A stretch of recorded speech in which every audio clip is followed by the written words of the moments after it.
a taste for its bloody darkness. There's no turning back after that.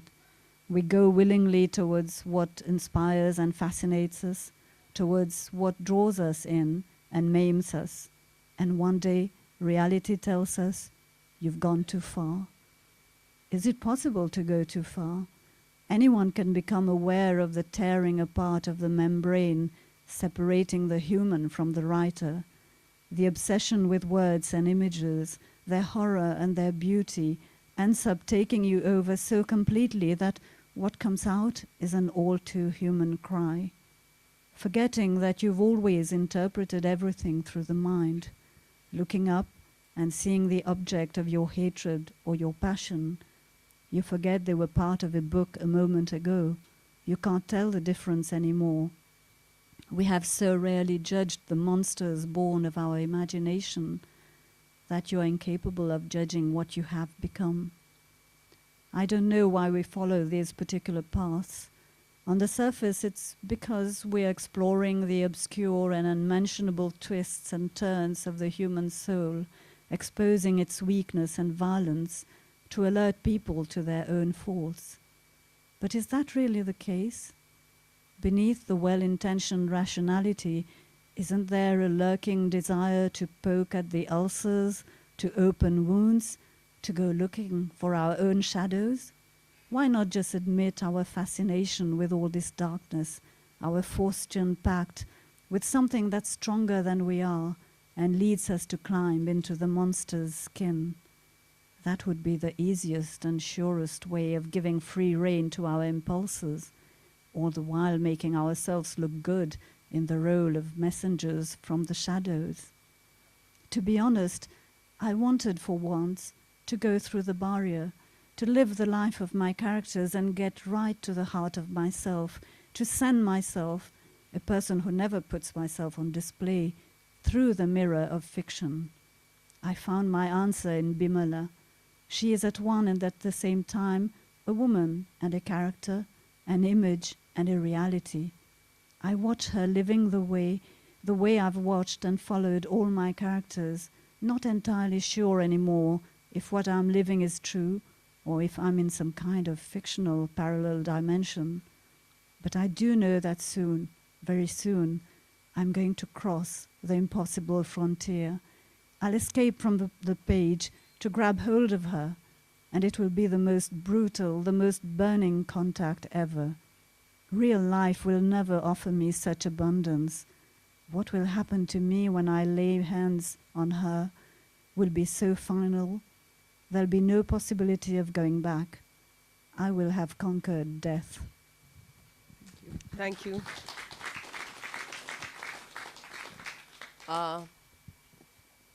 If the audience has questions, which I hope you do, because I can see that there are some students who already read Ananda's works.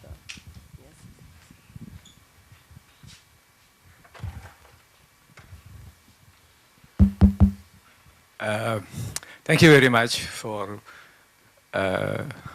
wonderful evening. Okay, I hope it was recorded because I think it will help our students. Okay, it was a wide range of books that you people quoted, but there's one book I would like that you comment. I think all your books are very provocative. You know, there is always something, the subject is very, very provocative.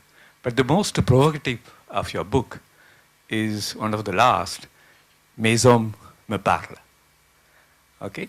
If I can translate this, my men talk to me, something like that.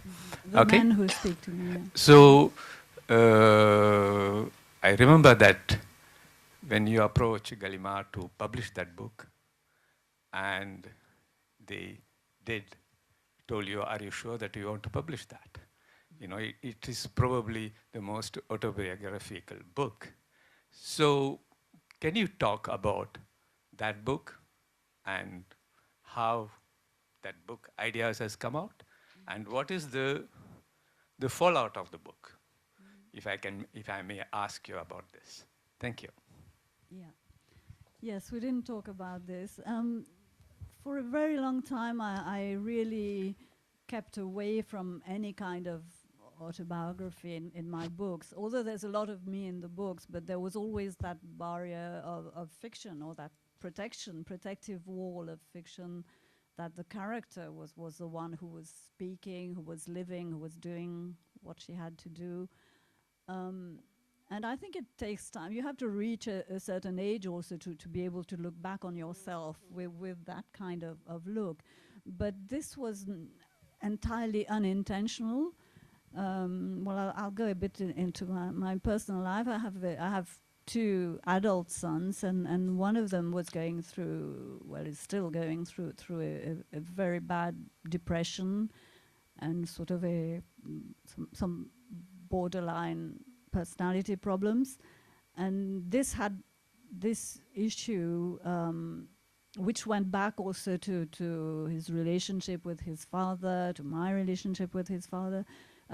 It completely disrupted our family life. You know, I've been married sort of 32 years now, and this happened sort of in between 2009, 2010, and really was breaking us apart to the extent that at one point I had to move away from the family. So I left the house and I went to a hotel, and it seemed so much that everything had fallen down, really crumbled around me, that everything I believed in or thought I was a good mother, and what he was telling me was that I hadn't. I had very often been absent, because I was sometimes in my writing and sometimes in my way of not confronting issues, which is very true, that I was actually not, I hadn't done what I should have done to protect him. And all this was just going round in my head, and my self-image was completely broken to bits. And the first thing I did when I got into that hotel room, the only thing I could do was open my laptop and start writing about what was happening to me at that very moment. And it wasn't at all thinking of publishing it, but just because I had to do that. This was the only thing that grounded me and that held me to life, if you like. And throughout this, once I started, and it really literally starts with me in that hotel room, and I started writing it, slowly it became a way of taking some distance and looking at things, how they were happening, thinking through what was happening, what he was telling me, this self-image I had, and trying to confront this, what was the truth, what was a lie. And it was actually a very therapeutic piece of writing, which slowly I realized, because I have this kind of habit that I can't write a sentence without actually thinking about it from the literary point of view, it also became a literary piece of work, because I was actually writing it and creating this narration, in fact, of myself and my life. And slowly I realized that I was actually writing something that was literary. And towards the second half of the book, the book is entitled Les Hommes qui me parlent, so the men who talk to me. So the first part of the book was mainly about these echoes from my husband and my especially one of my children. But then the second part became the literary people, les hommes in the large sense, meaning women and men who talk to me, and I found that when I was alone, that my family were these books that surrounded me, that I had to have around me, and they were the real family speaking to me through time and space, and they were comforting me in a way. So the second half of the book is about my relationship to books and to literature. So at the end of it, it became a piece of writing. So, and I just thought I want it out. You know, once it's out, it's sort of detached from me as my other books. And before sending it to the publisher, I asked my son, I told him I was writing this, and I said, do you want to read it? Because I'm thinking I might publish it. And he said, no, I authorize you to write whatever you want, but I'm not going to read it. And he said, you can publish it, but I won't read it. And then I showed it to my husband, and he said, if you publish it, then we can't be together anymore, because then you're putting our life in front of other people. So I actually don't, I'm harder in this book towards myself than towards them, because I'm trying all the time to question who I am, so I'm much more, maybe sometimes even cruel towards myself. So when he said that, I said, well, you know, fair enough. You say if I publish it, we won't be together anymore, but I think I'll still send it to my publisher. So I sent it to him.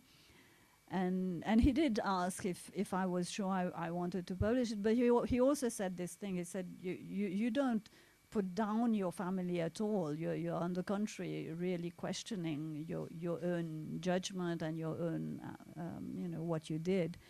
And he said also that it's a piece of literary work. It can be read like a novel. And actually some people have read it without realizing that it was about me at all. There's nothing on the cover. It doesn't say novel, it doesn't say récit or anything.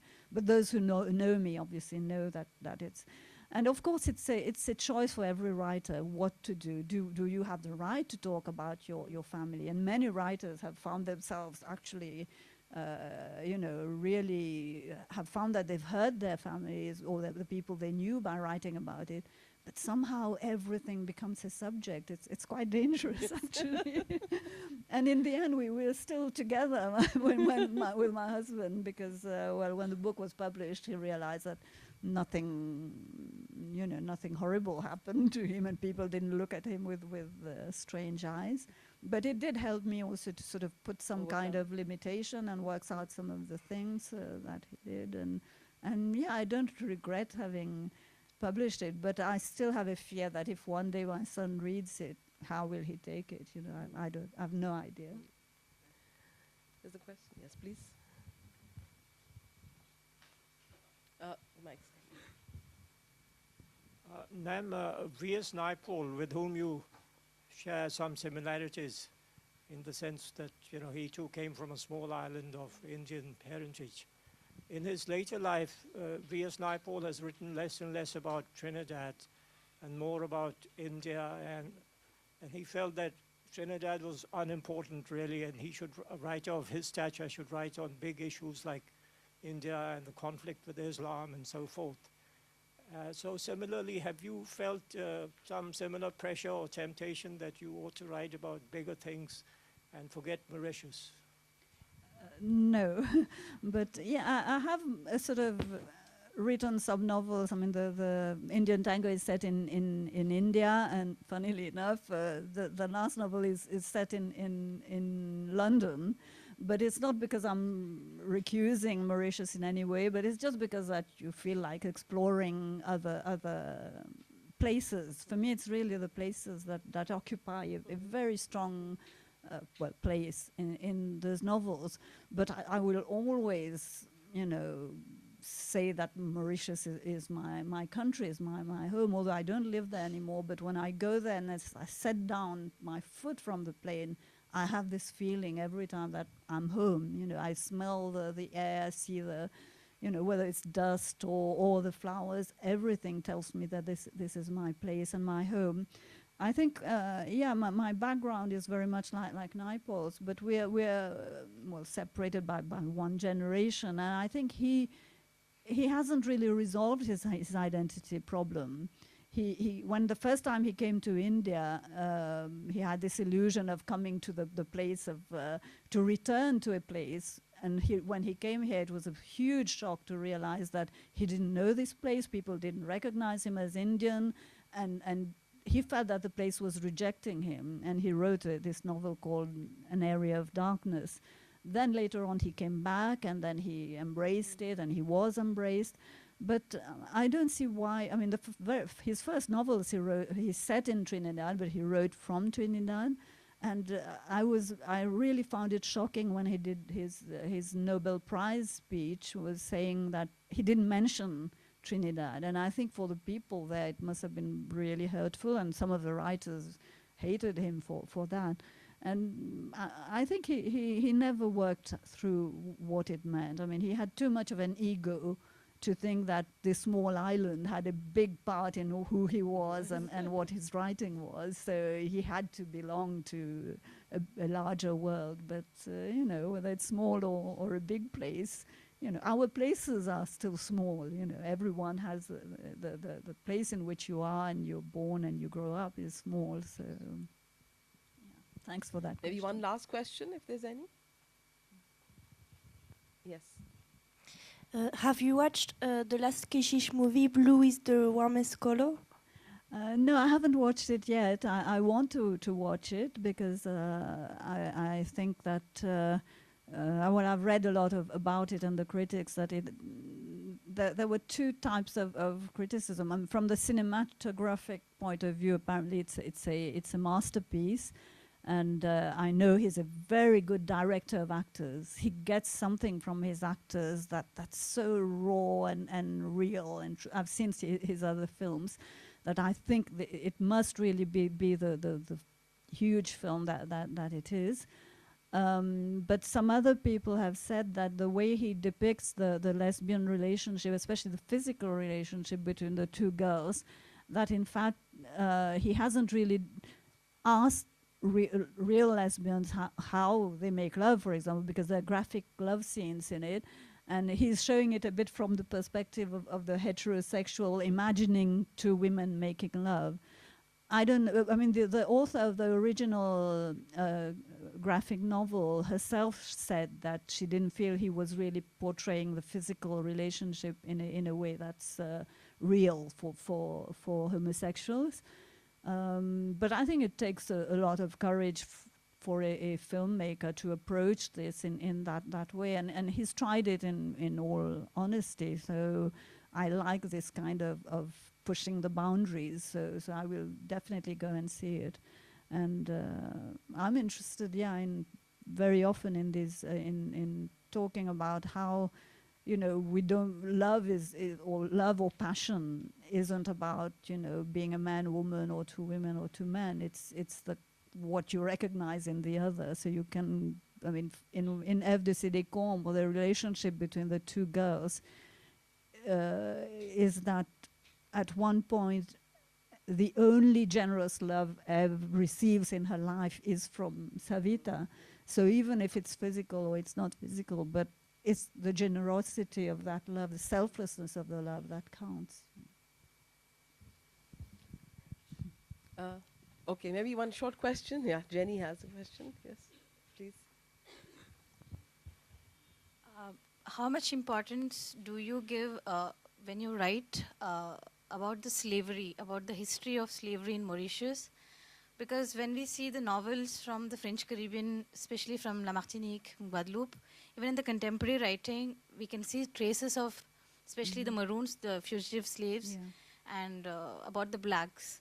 But I really wanted to know about, in Indian Ocean, apart La Réunion, and in Mauritius, how do you see this, the whole notion of slavery, and especially as Mauritius doesn't have the landscape like Réunion, where there's no mountains. And I also read that there were still fugitive slaves.